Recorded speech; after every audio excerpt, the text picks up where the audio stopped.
कहाँ जा रहे हो? मैं कबूतर की दुकान से दूध लेने जा रहा हूँ। मेरी बहन आ रही है आज मेरे घर। मैंने अच्छे अच्छे खाने बनाने हैं अपनी बहन के लिए। अच्छा, बताओ तो क्या क्या बनाना है? पालक पनीर, आलू मटर गोभी की सब्जी और आलू वाले चावल बनाने हैं। ऐसे कहते हुए तोता आगे बढ़ता है। मोटी चोंच वाले तोते, मैं भी तो तेरी बहन जैसी ही हूँ। आज तो तुम मेरी ही दावत करोगे। गोरी कभी उड़ती है और सीधी तोते के घर जाती है।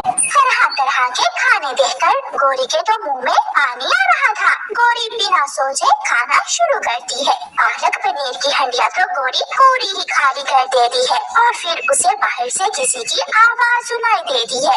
तोता और चिड़िया बाहर खड़े थे। चिड़िया चिड़िया, मैं दूध ले आया हूँ, तुम मुझे चावल की खीर बना दो। मेरी बहन को चावल की खीर बहुत पसंद है।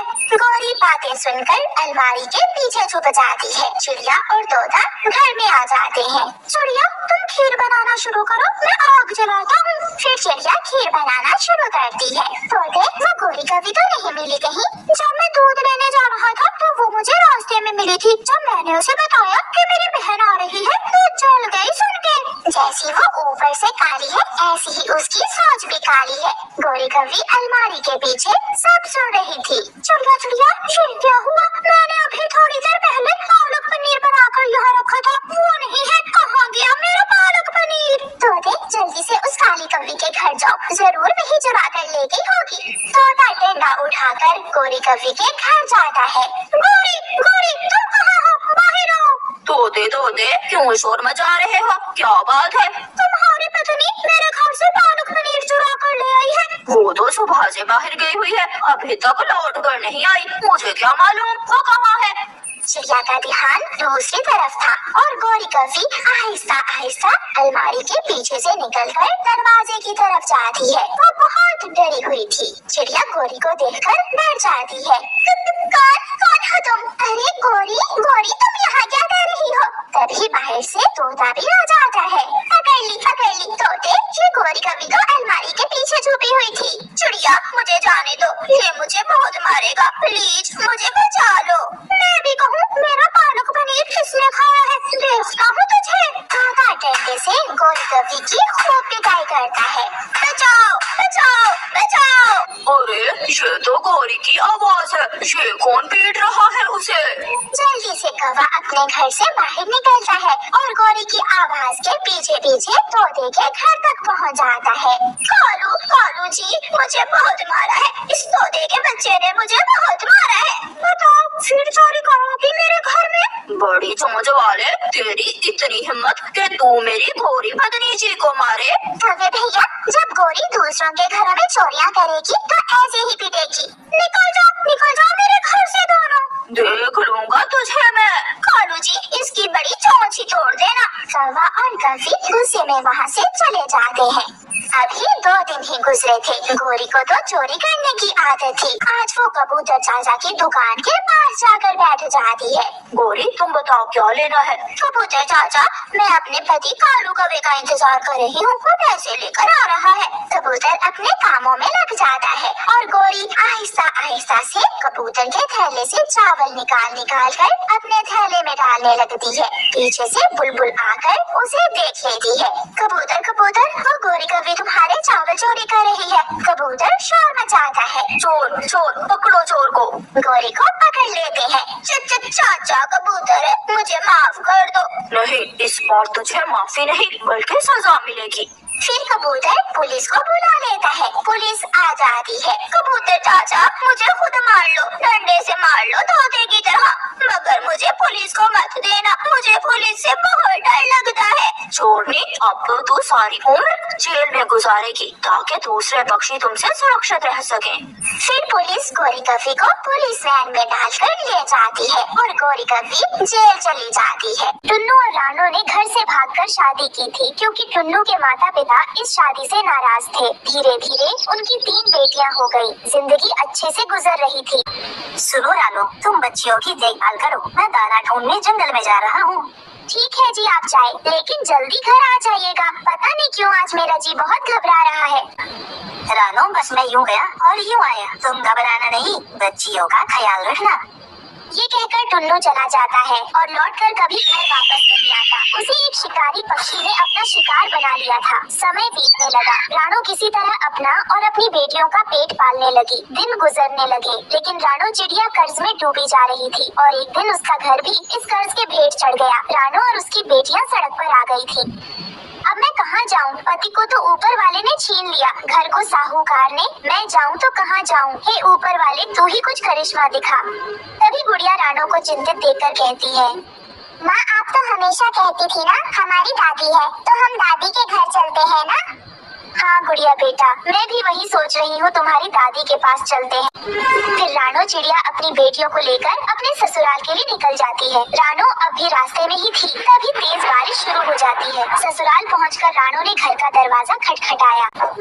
माँ जी सुनिए, माँ जी दरवाजा खोलिए, हम बारिश में भीग रहे हैं, दरवाजा खोलिए। कौन है दरवाजे पर? माँ जी मैं हूँ आपकी बहू रानो, दरवाजा खोलिए माँ जी।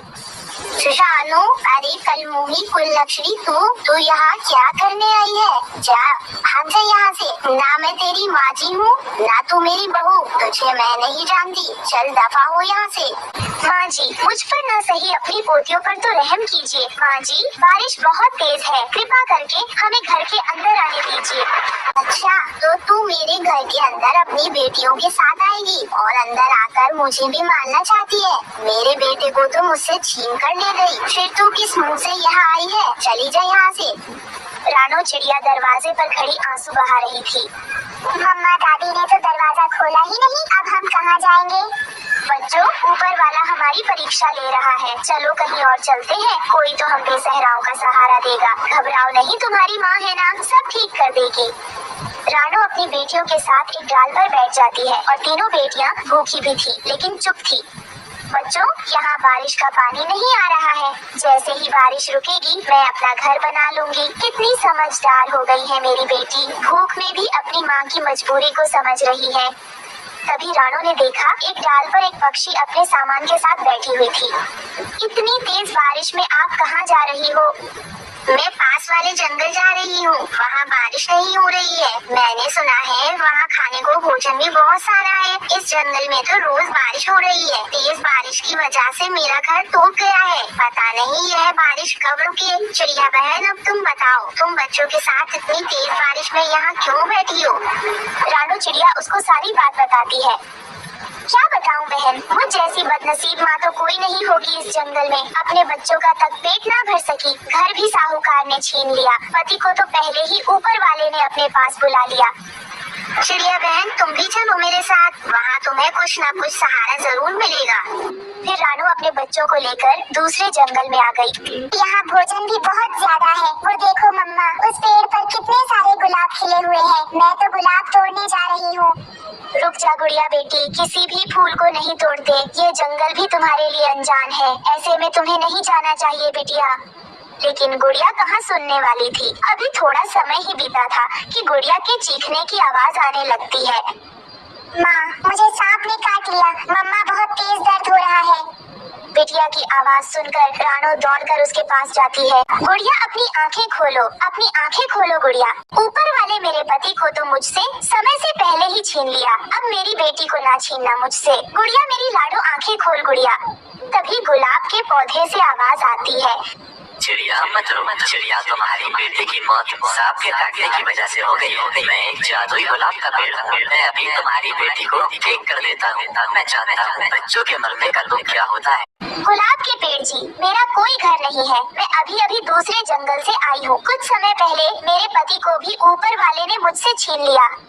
तुम्हारा दुख मैं समझ सकता हूँ चिड़िया, मैं एक जादुई गुलाब का पेड़ हूँ, मैं अभी तुम्हारे लिए एक गुलाब का घर तैयार कर देता हूँ। तभी तेज रोशनी होती है और वहाँ पर एक गुलाब का घर तैयार हो जाता है। गुड़िया को भी होश आ जाता है।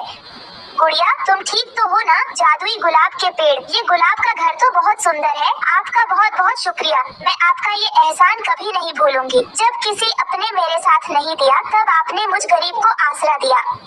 सुनो, ये जादुई गुलाब का घर है, इस घर के अंदर तुम्हारी और तुम्हारे बच्चों की जरूरत की सारी चीजें मौजूद हैं।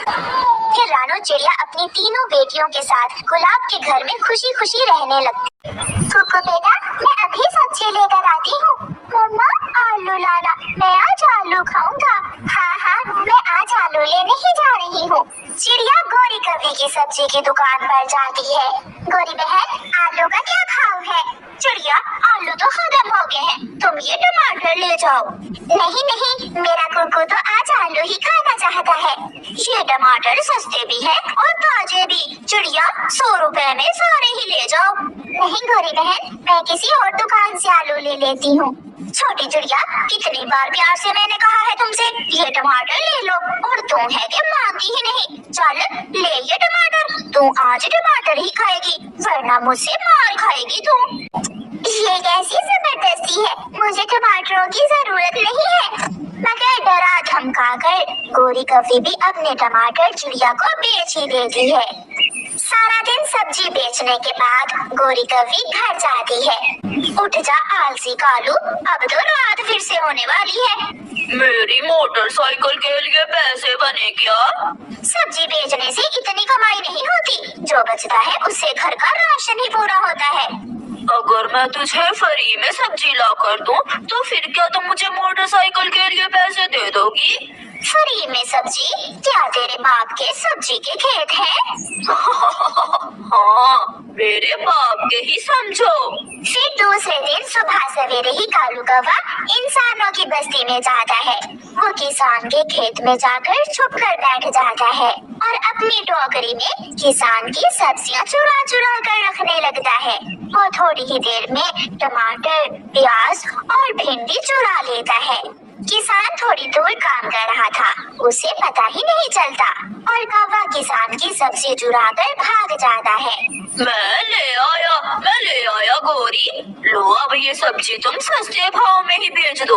अब देखना कैसे दुगनी कमाई होती है। इस दिन के बाद कालू कौवे ने तो काम ही बना लिया था। वो हर रोज किसान के खेत में जाता और उसकी सब्जी चुरा कर भाग जाता। एक दिन कौवा किसान की सब्जी चुरा रहा था कि उसे तोता देख लेता है। तोता गोरी कवि के पास जाता है। गोरी, तेरा पति ये सब्जी मंडी से नहीं बल्कि किसान के खेत से चुरा कर लाता है। ओए मोटी चोंच वाले, तुझे क्या, मेरा पति जो भी करे, तू कौन होता है मेरे कालू कौवे पति जी के बारे में ऐसी बातें करने वाला? जब पकड़े जाओगे तो फिर मैं पूछूंगा। तोता वहाँ से चला जाता है। भाग्यवान, अरे ओ भाग्यवान, देखो तो सारी करेले की बेलें उल्ट फुल्ट पड़ी हैं और भिंडी भी किसी ने चोरी कर ली है। ये कौन हो सकता है पति जी? अगर ऐसे ही चलता रहा तो हम मुनाफा कैसे कमाएंगे? आज तुम घर जाओ और मैं शाम तक खेत में ही रहूंगा। फिर किसान की पत्नी घर चली जाती है और किसान सब्जी के खेत के एक तरफ बड़ी बड़ी बेलों में छुपकर बैठ जाता है। मैं चौधर कौवा हूँ, मैं कालू कौवा हूँ। पागल किसान को कभी पता नहीं चलेगा कि मैं कालू कौवा उसकी सारी सब्जी चुरा कर ले जाता हूँ। ऐसे कहते हुए कालू कौवा अपनी टोकरी एक तरफ रखता है और सब्जी चुराने लगता है। अपनी बंदूक कालू कौवे की तरफ सीधी करते हुए किसान कौवे से कहता है, खबरदार, अगर उड़ने की कोशिश की तो पूंछ पर गोली चला दूंगा। किसान आगे बढ़ता है और कौवे को पकड़ लेता है। अगर तू चातर कौवा है तो मुझे भी इंसान कहते हैं। तू इंसान से ज्यादा चातर नहीं हो सकता। किसान कालू कौवे को एक पेड़ से बांध देता है और उसकी खूब मरम्मत करता है। ऊंचे पेड़ पर बैठे चिड़िया और तोता कौवे को देखकर वहाँ आते हैं और किसान की विनती करके उसकी जान बचाते हैं। ऐसे कालू कौवे को चोरी करने की सजा मिलती